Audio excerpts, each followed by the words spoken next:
Welcome to the Bennett Theater Lab presents Spirit of the Actor, Quest for Inspiration.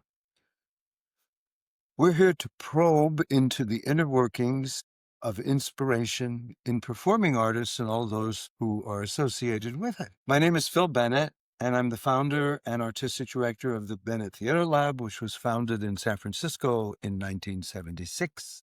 And today we reside in Tucson, Arizona. If you're interested in our classes in the Stanislavski system of acting, please check out our website at bennetttheaterlab.com. My guest today is a colleague and an old friend.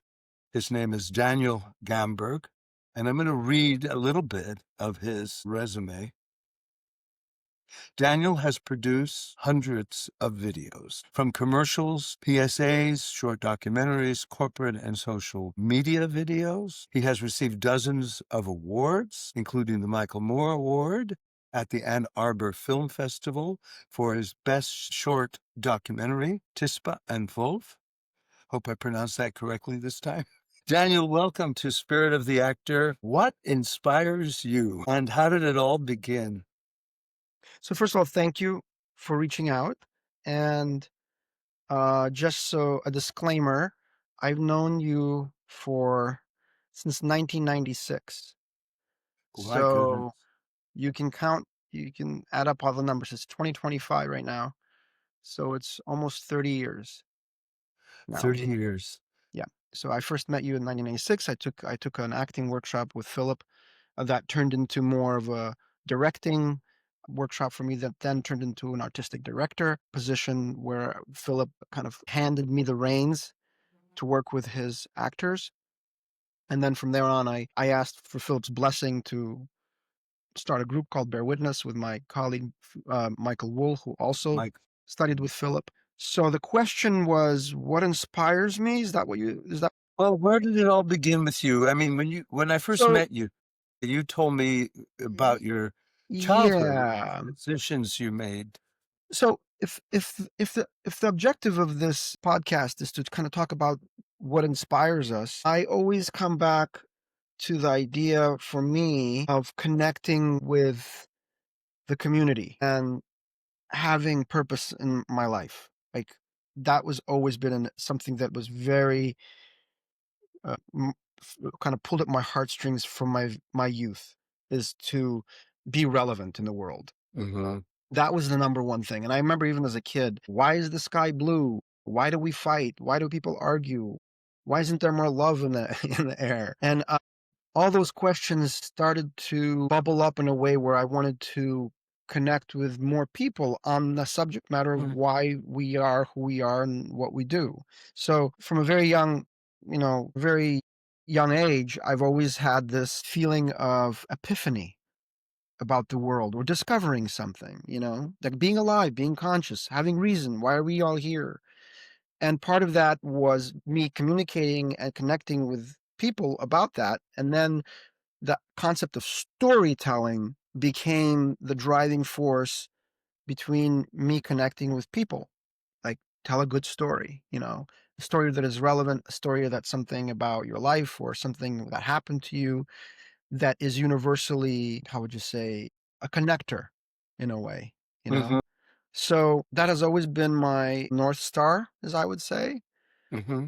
is to connect with people, be relevant, have purpose in life. I had a teacher before Philip, before I revere my teachers. I love my teachers. So when I was 12 years old and I came to the United States, I didn't speak any English.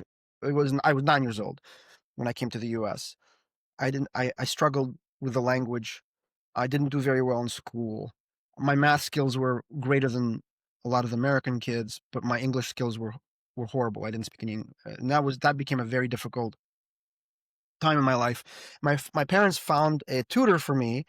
This woman that called Minnie Cherney was her name, Min Cherney, and she was a theater.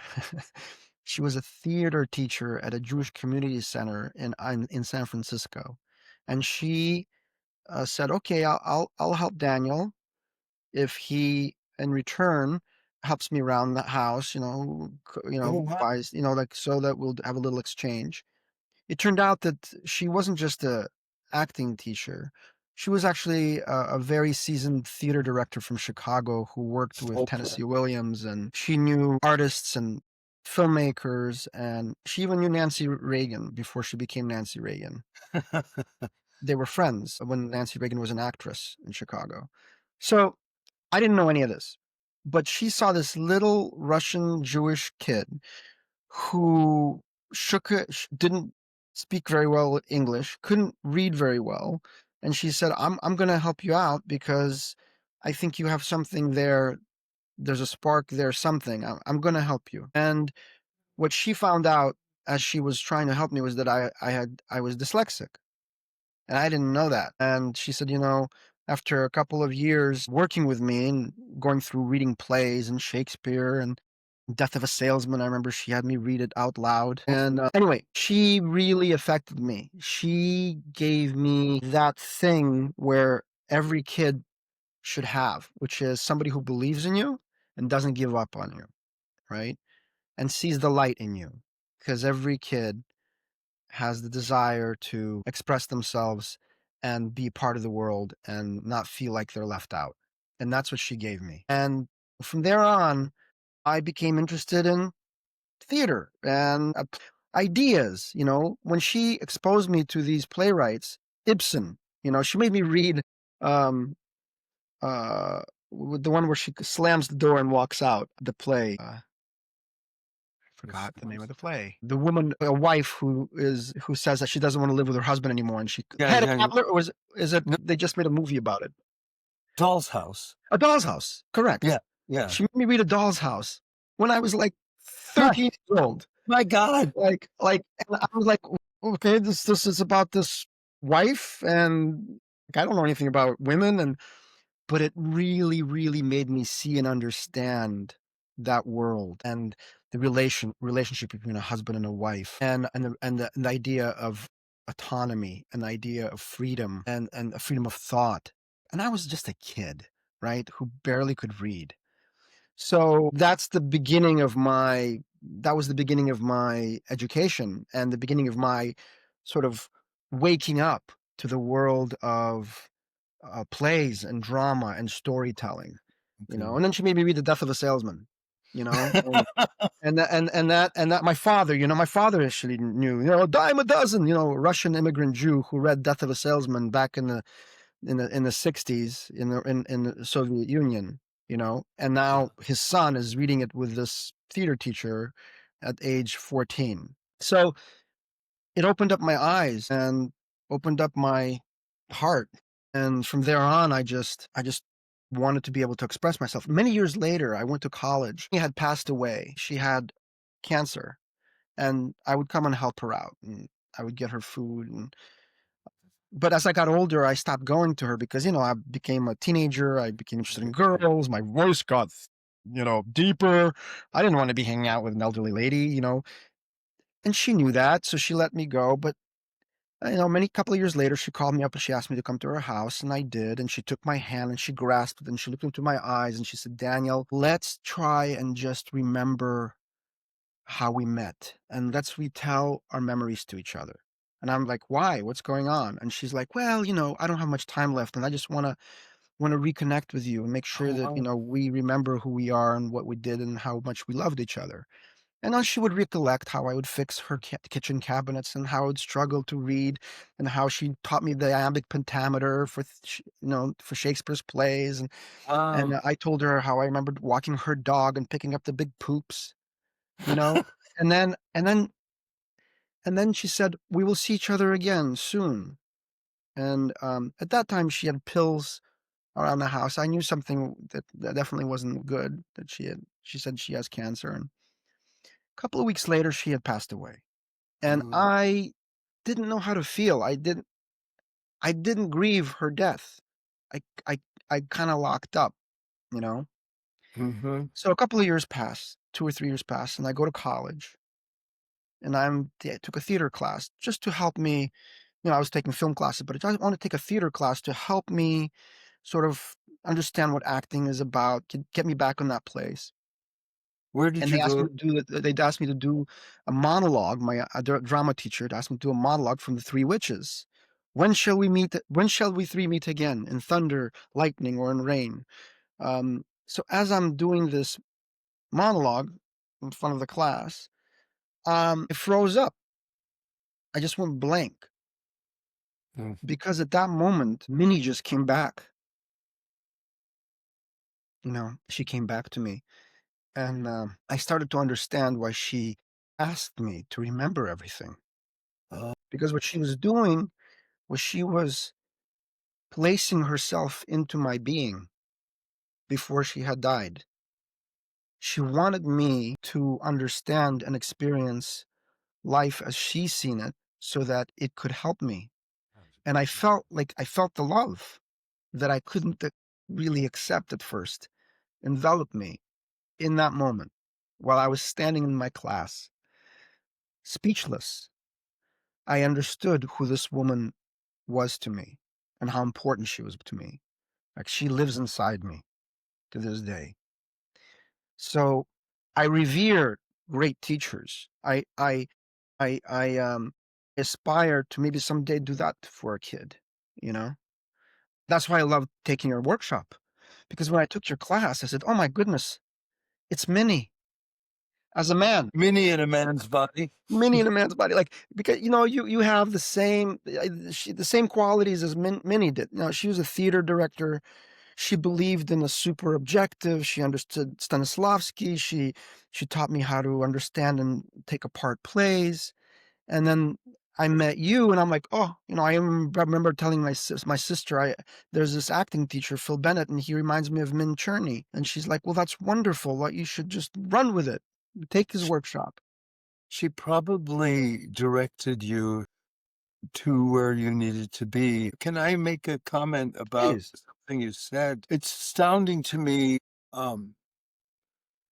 that she had such a mature approach to teaching you as if you were already an adult, actually reading Ibsen and Shakespeare. you know, I She mean, treated me as an adult. and as a result, from what I hear you saying, it gave you this perspective of existentialism, the idea of why am I here? Why do I exist? What is my purpose in life? At a very early age. So at that time, I had a similar situation with my mom, but we read the Oz books, every single one of them. There were about 16 or 20 or something, I don't remember. And of course, my first books were Peter Pan and fantasy, which influenced not only my theatrical life and interests, but my personal life as well. So I understand what you're saying to have such a teacher. Sonia Moore was that teacher, and her voice still rings inside of me as a measure of truth. Exactly. And Yeah. she never gave up on me because when I decided to quit, I said, Minnie, I can't do this anymore. I don't want to read these plays anymore. I don't want to do this anymore. And she said, okay, Mm. what do you think you can do? And I'm like, I'm good with my hands. And she would say, oh, well, can you fix my kitchen cabinet while you're at it? Like, we don't have to read a play. And I did. I fixed her kitchen cabinet. I fixed her closet. I fixed this and I fixed that around the house because she couldn't see. She could only see from one eye. Oh, She had cataract surgery, and she had a surgery mishap. And her husband had passed away recently. So I would fix all these things, and eventually she would say to me, "Okay, great, Daniel, you're a genius. Look at this. You can do this with your hands. You're great. You're so smart. You're so handsome. How about we try with that reading thing again?" And I was like, "Okay." And that's when she realized, maybe you should go to the doctor and check out. There's this thing called dyslexia. And I did. And she's the one that helped me find it. And then when I found it, I said, "Oh, I'm not stupid." I Right. understand. And so And that's where all this and the fact that anyway, to make a long story short, your question was what inspires you? What's the spirit? Well, that is it right there. What inspires me is being able to tell a great story and owning, what is it called? Agency, like having agency, knowing that you can make a difference, knowing that your voice is not just a lonely scream out in the void, that people will listen to you and they will hear you and they will connect with you. That is the greatest gift a teacher can give to a student is to see the spark of genius in them, the light in them, and bring it out and give them the means and the confidence to do so for themselves. And it's always a little bit of a sad interaction because the student, or the pupil in this case, takes some energy from the teacher that diminishes the teacher a little bit, because there's a Buddhist principle in this. If the teacher doesn't help the student to surpass the teacher, Mm-hmm. the teaching dies. Mm-hmm. So you have to give and not expect anything back as a teacher, Absolutely. because otherwise you don't give the student, the artist especially, I think, but it's true with everyone, the means to do so for themselves and to keep the teaching alive.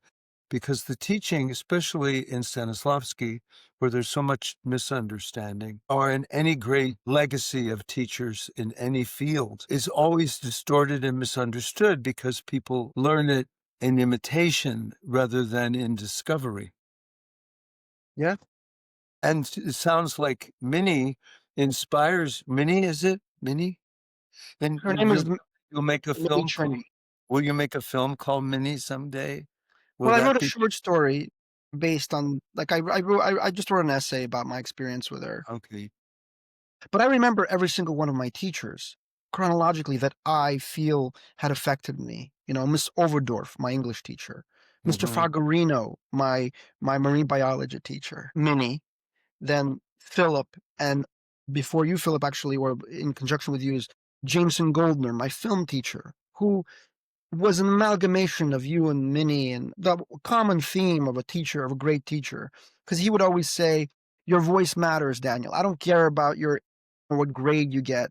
What matters is that you are able to tell a story through your voice and understand how you see the world, and that you have agency, and that you have an opinion that matters to everybody else. So the craft of storytelling is just a means to an end. You can tell your story. You just have to know how to do it, you know?" I understand you so much better just from the story you just told me, because one of the most recent insights that I've had Mhm. is, instead of asking the students to project and fill the theater, which I do, I say, expand your consciousness so you're occupying the mind of every person in this studio. Be without judgment and be so sincere and real and personal in what you deliver, no matter who the character is, that everyone is touched and they must listen. Mhm. Because if you have blocks in terms of your humanity and compassion and understanding of others, you won't reach everybody. And I see that your teachers were so profound that the inspiration is the spirit of that principle working in you and working in the field. Now I understand a little bit more just from what you said. It implies to me, is that the right word? Applies That, to you. yeah, that's why you're in film. Mhm. You reach a huge audience. Mhm. And I very much now would like to listen to the whole Zelensky. Oh. Uh, how did that come about? You're doing the voiceover for. Oh, I did an audiobook for uh Simon Schuster, not to be confused with Simon Schuster, the publisher. It's the same name. Oh, Simon Schuster is a journalist that wrote for the Time magazine. He actually wrote the article that was about Zelensky Man of the Year mhm. article. And then Simon Schuster went on to write a book about Zelensky called, actually, it's a very long title. Let's see if I should have written it down. sorry, Yeah, it's I want to it's called The Showman. Okay, but it's a the much show longer me. title. It's called The Showman, inside the invasion that shook the world and made a leader of Volodymyr Zelensky. Um, that was um the way I got the way I got that job was basically because I was a, let me get back to the website. Okay. Because I'm a I'm a native Russian speaker, even though I'm not Russian. I'm Latvian. Um, and I was able to pronounce a lot of the words that were Ukrainian/Russian words. So I'm kind of the go-to Russian guy for audiobooks. I'm not the only one. I'm sure there are others. So that's how I got the job to do the audiobook. And it was a great experience to do it because I totally believe in what he's doing. I think he will go down as the greatest leader of our time, of this generation. Volodymyr Zelensky. Volodymyr Zelensky will go down as the one who stood up for true democracy. It's funny because I was talking to my wife yesterday about what's going on in our country, and we both looked at each other and said, "My God, it's happening! Yes. It's happening! It's exactly the playbook of a dictatorship." When they fired Jimmy Kimmel, that is one of the steps, which is basically taking over the media. Yeah. And I called my dad and I said, "Pop, it's happening." Because my father's like, "Oh, it's okay, Daniel. We don't know yet." And I'm like, "It's happening, Papa." And then Jessica and I, my wife and I, thought, "Oh well, should we be thinking about an exit strategy? Just just for the heck of it, go to a country where we feel like we are free and not labeled, an enemy of the state because we're liberal." And we started using ChatGPT to look into which countries are easiest to emigrate to. By the way, the easiest one, ChatGPT Camos, is Germany. Just say That's ironic. just ironic because it was the country that was the worst I know. for the Holocaust and the Jewish people, like my people. Now it's become the place that accepts everybody. Anyway, to make a long story short, as I was washing my dishes and thinking of Germany, I thought, wait a second. Ukraine is the only country that is actually doing the fighting, that is actually standing up to a bully. That is going to be the next country that will be the leadership in the world for a democracy. Not England, not Norway, not Germany, not America. It'll be Ukraine. And it makes sense because all of these other countries are now flocking to Ukraine to look and see how they are fighting, because it's a modern warfare. Never before in the history of warfare has a country been using AI and drones to destroy heavy equipment that is millions of dollars worth millions of dollars. It's changing everything. So Ukraine is on sort of the edge of the fight between democracy and autocracy. And it's truly, I consider, the country that is fighting for the freedom of the world, people who want to be free, period. So I came to my wife. I said, maybe we should move to Ukraine. She's like, no. That's funny. I know many people, not many, but a few who have made plans to leave or are in the process of seriously considering it. My background is Latin, and I'm half Italian, and the other half is French, Spanish, Puerto Rican, native Puerto Rican, which is Borinqueño Indian, and a touch of African, and still yet another touch of how do you say it? Of Jewish, but Anashkazi. Anastasia, thank you. For some reason, I was going to say Anastasia. And my whole life been interested in Russian language and had to keep it secret because there was, in the 1950s, I was already trying to learn Russian words. And of course, there were the McCarthy hearings. But I have always felt deeply, deeply loyal to the United States because my grandparents took them 20 years to save enough money just to get here. From Hawaii. Yeah. And Hawaii wasn't a state then. And they lost 4 children during the influenza epidemic. Their plantation was completely destroyed in a hurricane. They lost everything. And there were a lot of betrayals. There was a curse on the family by an actual witch from El Pueblo de las Brujas, which is in Puerto Rico, where they came from. and You've so got a story, man. I'm trying to Yeah, I know, and I think sometimes the curse has followed me as well. But the point is that something about their struggle and your film that you did, just the short one, 8 days, 8 nights, 8 nights with on the New Yorker time and the New York. exactly really resonated with me, and I showed it to my class.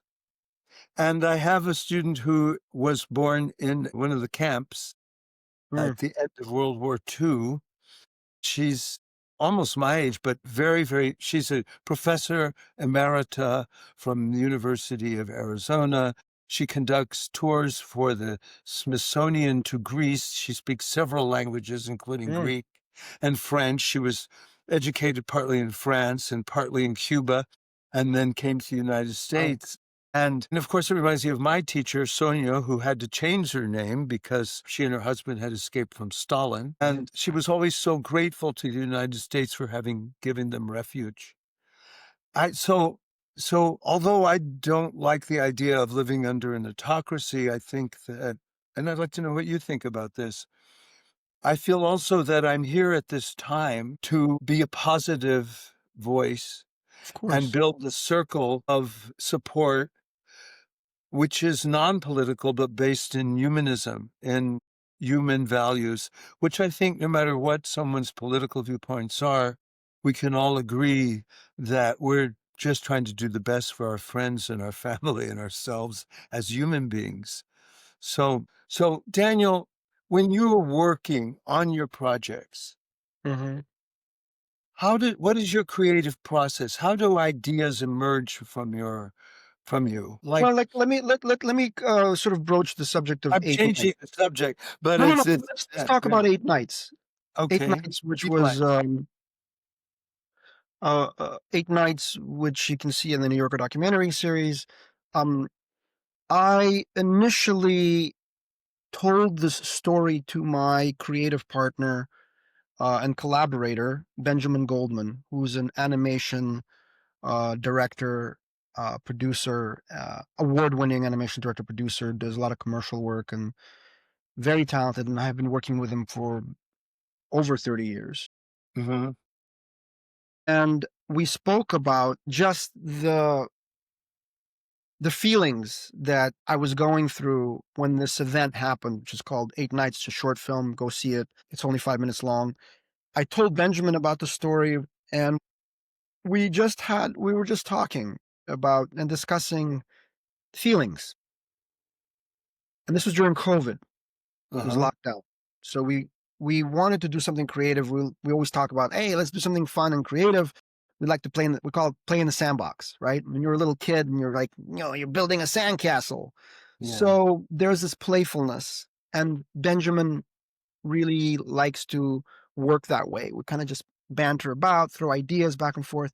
And when he heard my story, we started to. This story originally came up with when I took a workshop for The Moth. I don't know if you ever heard this radio program called The Moth, where you tell a personal story when you only Mhm. have 5 minutes. That's embarrassing. So I wrote this as a short story, eight Oh. nights, me being on the Conan O'Brien show and having to be connected to someone's butt with my mouth, this human centipede menorah, Tell right? You better tell So people I how to told, watch it so they know what you're talking yeah, about. well, yeah, I know, but so maybe this might entice you to watch it.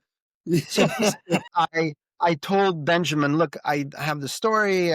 I wrote it, and Benjamin and I sat down. We talked about it, and Benjamin said, you know what, this would make a great short film because it's about what you're experiencing as a Jewish guy who's who comes to America because partly because you're Jewish and you want to be free from a totalitarian state which is very anti-Semitic, and you're coming to this country and you want to be free and you want to be an actor and you want to express yourself.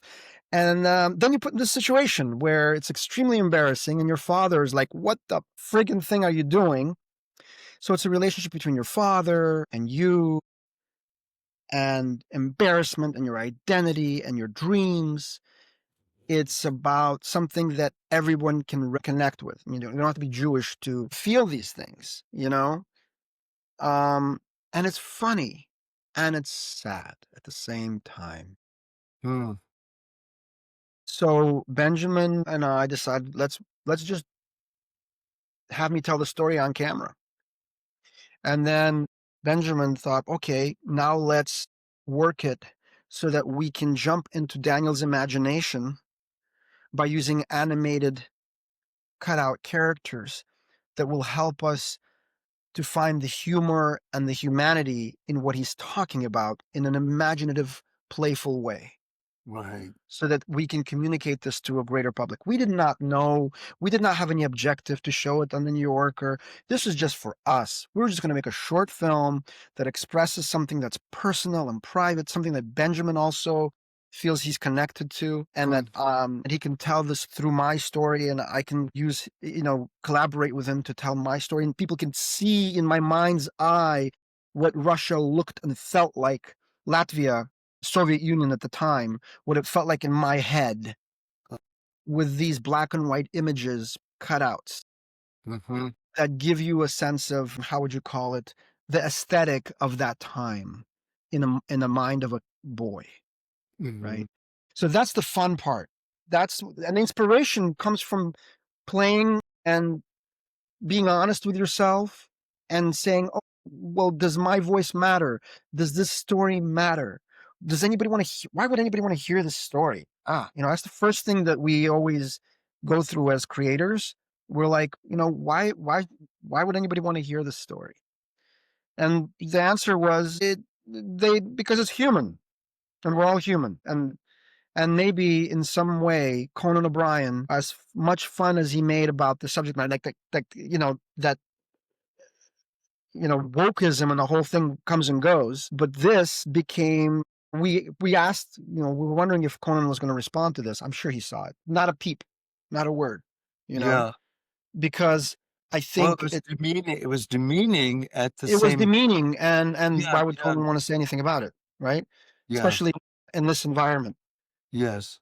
But that's not the point for me. Y- Like, I don't care. Like, what mattered to me was that I was able to express what I felt, how I felt, and how anybody in the situation would feel when celebrity or anybody demeans, the spirit of your identity, who you are and what you are. And how do you survive that?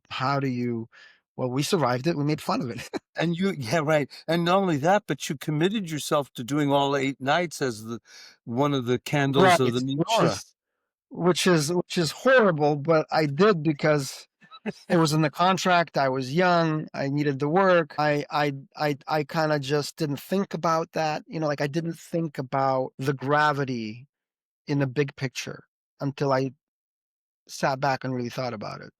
What I got from what I viewed, because I'm going to view it again and show it to more people. I think it shows it's on different levels what I get from that short film. And the first level is the contrast with moving from a place where you're suppressed for being who you are to a place that has the freedom of speech where you can be made fun of for who you are.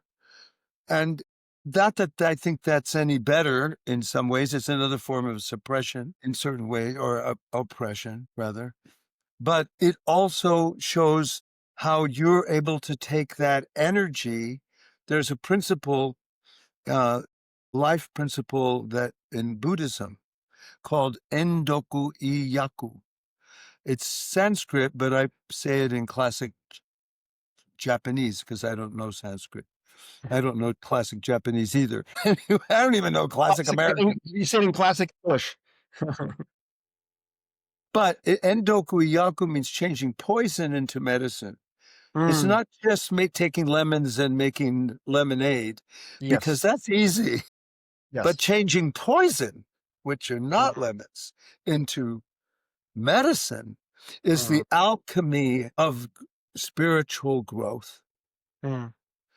And I I believe that that's why I wanted to start this channel and invite you particularly He said, "You seem to have done that with so many aspects of your life, from what I know of your life, because you had this challenge at 9 years old coming to the country, not speaking the language, not knowing you were dyslexic, but the good fortune to have parents who found the right person, who drew the right person, which set you in a course of mentors that brought you to where you are now. You have a home, you have your profession, you have your own motion picture or film company. You Mhm. know, you have beautiful young sons, Sasha, and a lovely wife who I met once. And, you know, I mean, and you create joy in your work and you have Thank you. high principle in the things that you create. If this isn't the spirit of the creator in you, then what is? Yeah. Yeah. Thank you. Yeah, That's that's a good there's another summation of it. Japanese term too. There is? Yeah, and I mention it in a lot of these videos because I want people to I want my students particularly and other artists to understand that we are the spokespersons for our time. Just like just like Shakespeare says. Mhm. And I believe that we have always been so from the very start. We danced in temples in ancient Greece. We stood up and became the first actors to say, like Thespis say, to use our voice Mhm. for a message, an idea. We wrote, we created the drama of theater to reflect the drama of life. And we have an obligation to raise people up. And when with through truth and to say so sincerely without judgment. But yet we have our discernments and our beliefs personally. So what is this? This is the nobility of profession that as creators that we're in. And for me, I see my entire life I was a teacher, but I didn't know it. Mm, mm. I always wanted to be an actor, but teaching was secondary or not even there. It just awoke in me. There's another Japanese term I was going to say, which is part of the Japanese culture. It's I have family members who are Japanese, so I learned a lot of these things. It's called ichigai, or it could be ichigei, but I'm not sure which is the correct pronunciation. Yeah, I've heard those before, I think. Go You heard on. that? Well, it means a totally integrated life where Mm, everything you do is integrated to the center of your being. mhm. That's how I interpret it. And Ichi means one. And then everything else is integrated into it. So your garden is Ichigai, Mhm. your cooking is Ichigai, your language is Ichigai, your interrelationships with people is Ichigai, your creative work is Ichigai. There's no contradictions Oh, or things absolutely. that are off to the Absolutely. side. And what it does is you're facing your shadow self, as Jung would put it, and Mm. turning poison into medicine. And that is the work of the artist. Yeah. I surround myself with I can't dissociate between my family and my work, right? Like, Yes, my work is my family, like, yes.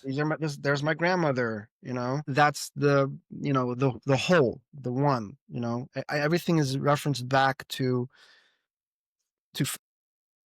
Mm, I think that when you're asking where does the spirit come from, also, I think it is more important creation is more important now than ever. Right now, this is the time.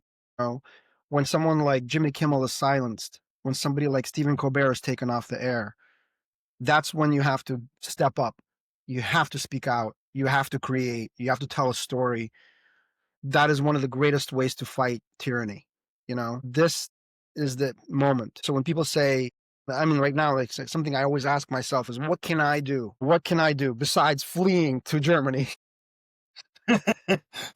What can I do? I can tell a story. I can make sure and point my camera at that ice raid that's happening outdoors. You know, make sure to expose the hypocrisy, the hatred. That's the spirit. That's the time. That's what you have to do right now. Tell that story. Staying silent is death. That's true, and that's what happened Staying in silent Germany. is the end. What I don't understand, Daniel and Jay, I don't want to get too political, but what I don't understand is why these large corporations, like what Jimmy Kimmel was on ABC. ABC, how they could acquiesce so easily. Oh, it's a no-brainer. It's a no-brainer, Philip. This is exactly what Orban did. This is exactly Yeah. what Putin did. This is what Hitler did. It's a very simple acquiescence. Imagine that a company is built on profit and each individual person at that company has self-interests. Mm. Me, like I have to feed my family. I have 3 homes. I have, my kids. When the FCC tells you, hey, we're going to pull your license, and suddenly all of your income and all the people that you are Mm. work under you are suddenly unemployed, you feel Hmm. responsible. At that point, it's not a matter of what is the ethical thing to do. Well, the ethical thing to do is to make sure you can put food in your mouth, in your kid's mouth. That's the ethical thing to do, right? And this is a very specific power grab. I see. So all independent media, like the Midas Touch, all those guys on the internet, they're free to say whatever they want. ABC, CBS, NBC, all these corporations are under FCC rules. Same thing in the Soviet. It's the same thing in Russia. The same thing in with Orban. And what they do is they put the screws on and say, "We'll pull your license." Now, if you pull your license, that's it. So it's that's how they do it. Mm. That's how Putin did it in Russia. All of the television stations got bought and taken over by oligarchs that are beholden to Putin. And they will all follow his lead because if they make a mistake and they say something negative, he'll pull them off the air and he'll pull their income. And they fall out of windows. And they fall off windows. So basically that, and then sure, that's the way, that's why Mhm. ABC said what it said, because its affiliates said, well, we're not going to show Kimmel anymore. What they don't realize is Kimmel had 22 million followers. 22 million followers. That's as big as So Mac. that's the biggest, he had the largest audience of all time. So notice they didn't pull him indefinitely for obvious reasons. So, but that. I hope that answers your question. I understand. I And another understand. thought, just because I said, oh, we're thinking of leaving. Like I obviously I don't want to leave this country. I came to this country. I love this country. I think the difference and the hope that I have for this country in the United States is that America was built on the bedrock of not bending its knee to a king. Now, yes, that was a long time ago, but it's still there, you know? And I'm hoping that eventually we are waking up. We are telling our story. We are Hmm. fighting the disinformation and the dictatorship that's coming, and it's already here. You remind me of a Greek word. Mhm. And the word means someone who is not able or refuses to participate in rule by the people. That is a true democracy. You know what that word is in Greek? It's the same in English and Latin languages. What is it? Idiote. Idiot. That's the real meaning of the word. It wasn't someone who's stupid, or, well, it is stupid, but I mean someone who's like, what we call an idiot. I don't know. Not that. It's somebody who refuses to participate in a democracy or contribute to it. And that when I learned that definition, it just made so much sense because self-rule implies you have to take personal responsibility for Mhm. all your decisions, your actions towards other people, and it means you have to commit yourself to the group. It's kind of a little bit like the Russian word Sovietsky, Mhm. which we also misinterpret in Right. English. But it's the idea where it's not socialism. It doesn't mean that, or Marxism or anything like that. But it just means that I am a member of this group. Mhm. And what I do is to support so that we can all have freedom, we make Mhm. sure that everyone has freedom. If we Mm. lose that concept of everyone having freedom, then we cannot sustain a democracy. Yeah. It's just not possible. And at some point, we will have to decide whether we want freedom or what feels like protection. Well, that point is now. And it's right now. We're at that point. Exactly. We're at that point. And just to add a little icing on the cake, creators, true creator, no, storytellers, actors, writers, I consider them to be true citizens of the world because you Yes. cannot write a good story, you cannot tell a good story, and you cannot perform a good story if you are not a true citizen of the world. Because to communicate to the public, you Mhm. have to be a citizen of the place you live in. Otherwise, you will never be able to connect with anyone. But I think that hits on the next question I have for you, Mhm. which is kind of hopefully summing things up to a point. And that is, in terms of this being a true citizen of the world,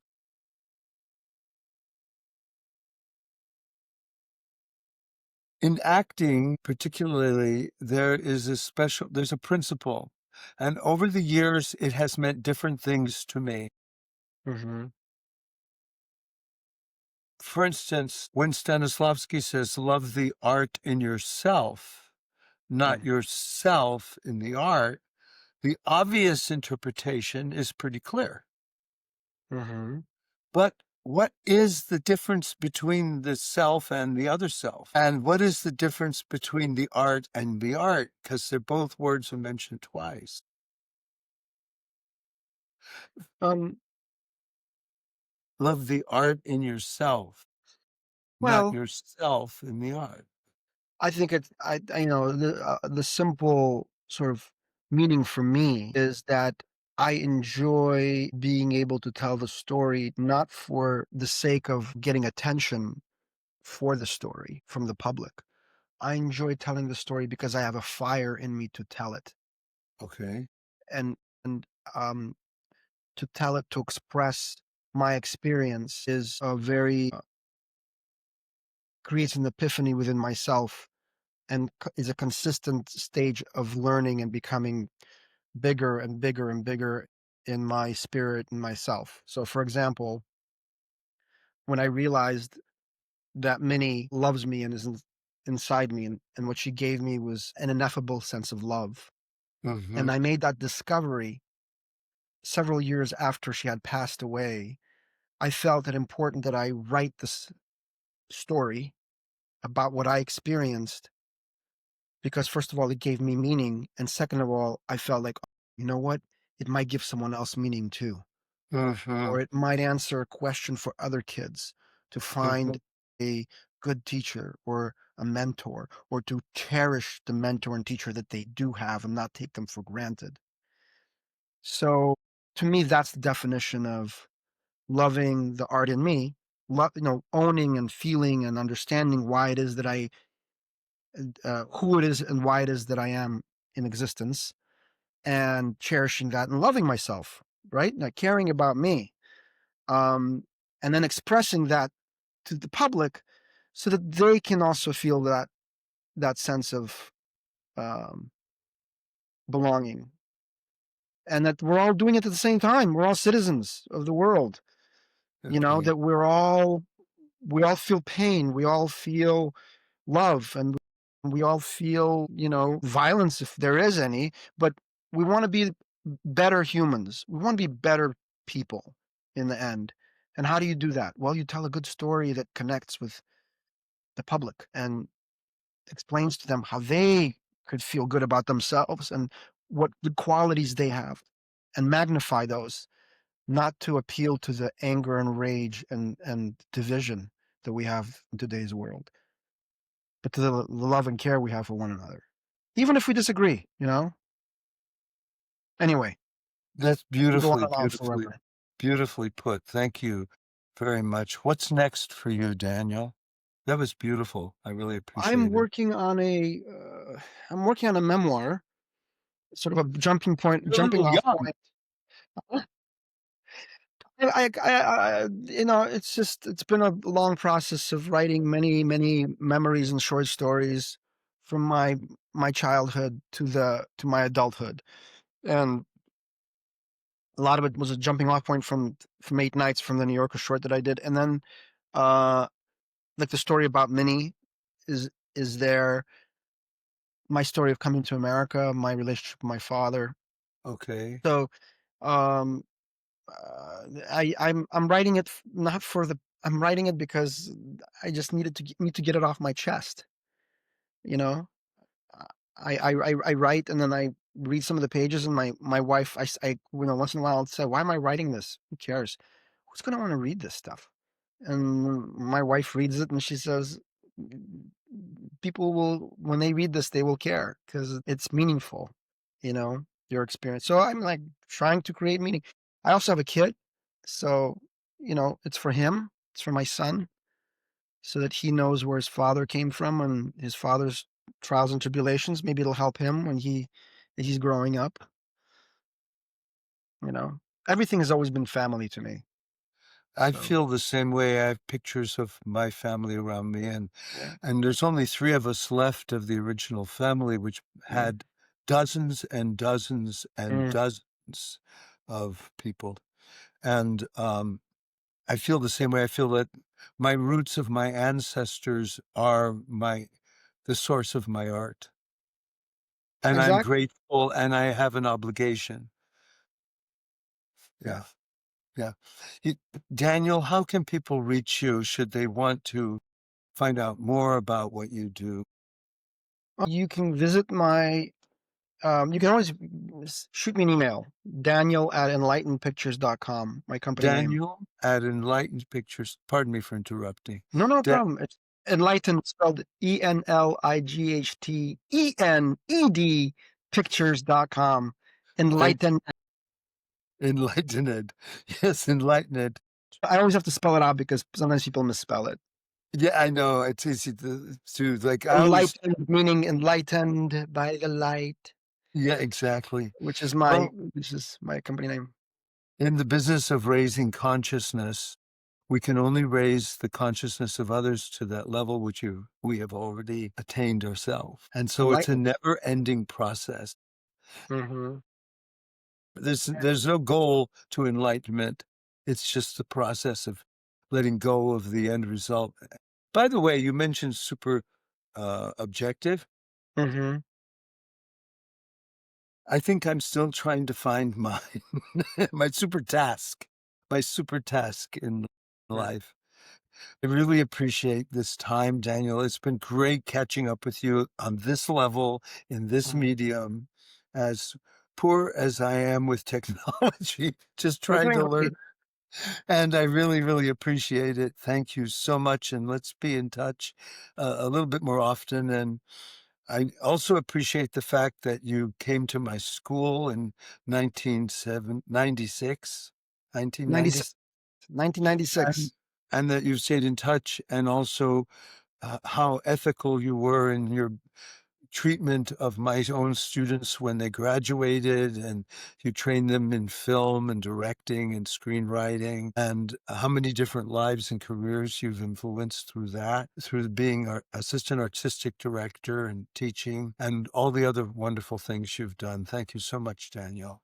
I My really appreciate it. pleasure. You And are you're in there. I'm Mini Phil. Yeah. Mini Phil. Thank you so much. Okay. Bye bye. Bye.